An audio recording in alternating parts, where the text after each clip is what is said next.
यहाँ विज्ञापन नहीं बटा, यहाँ खजाना लुटाया गया। जहाँ नियम होने चाहिए थे वहाँ मनमर्जी चलती रही। सरकारी विज्ञापन बना निजी कमाई का जरिया। एक कंपनी माला माल, पूरा सिस्टम सवालों के घेरे में।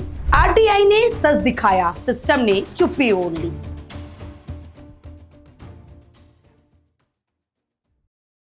नमस्कार, मैं हूं अंकिता शर्मा। आप सीजी अनफिल्टर्ड देख रही हैं। छत्तीसगढ़ में अगर आप ये सोचते हैं कि सरकार सिस्टम नियम से चलता है तो जरा रुकिए, क्योंकि यहाँ सरकारी विज्ञापन अब सूचना नहीं, सौदा बन चुका है। यहाँ मेहनत नहीं, मनमर्जी चल रही है।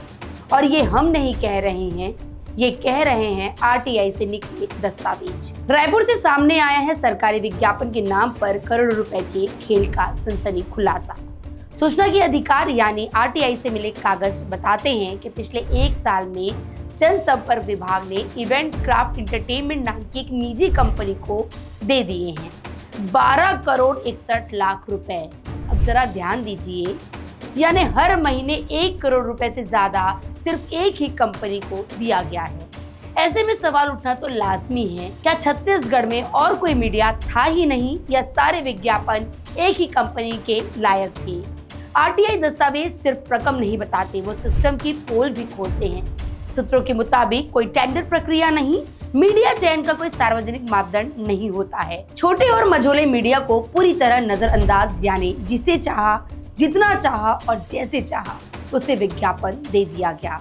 सरकारी विज्ञापन नीति वो तो कागजों में दबी रह गई। छत्तीसगढ़ में सैकड़ों वेबसाइट, यूट्यूब चैनल, स्थानीय अखबार और डिजिटल मीडिया प्लेटफॉर्म है जो दिन रात ग्राउंड रिपोर्टिंग करते हैं, लेकिन आरोप है कि इनका हक काटा गया, इनकी रकम रोक दी गई और सारा पैसा एक चुनिंदा कंपनी की झोली में डाल दिया गया। ये सिर्फ भेदभाव नहीं है, ये आर्थिक हत्या है छोटे मीडिया की। अब जरा सोचिए, 12 करोड़ की रकम बिना टेंडर के, बिना पारदर्शिता के और बिना जवाबदेही के, क्या ये सब किसी बाबू के बस की बात है, या इसके पीछे ऊपर तक का संरक्षण है? आरटीआई पूछता है सवाल, लेकिन जवाब कोई नहीं देता। न विभाग बोलता है, न अधिकारी सामने आते हैं। क्या इसलिए कि सब एक दूसरे को बचा रहे हैं? शासन और प्रशासन का गठजोड़ काम कर रहा है।